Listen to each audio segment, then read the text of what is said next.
বাবা ভুবনেশ্বরের ইচ্ছা থাকলে একদিন না একদিন মায়ের সঙ্গে বিটির মিল ঠিক হবে। আমি আমার মায়ের সাথে আমার পরিচয়টা সবার সামনে ডিসক্লোজ করতে চাইলাম। তোর পয়েন্টটা কি?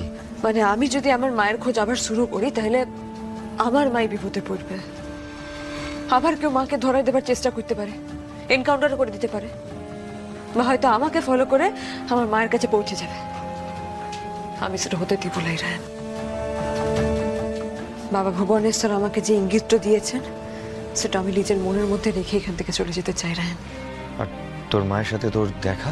পৃথিবী তো গোল, আর আমার জীবনটাও ফুরায় যায় লাই। তাই বাবা ভুবনেশ্বরের ইচ্ছা থাকলে একদিন না একদিন মায়ের সঙ্গে বিটির মিল ঠিক হবে রে। চল তাহলে ফিরে যাওয়া যাক। তোর মা যে বেঁচে আছে সেই বিশ্বাসটা তুই মনের ভেতরেই রাখ।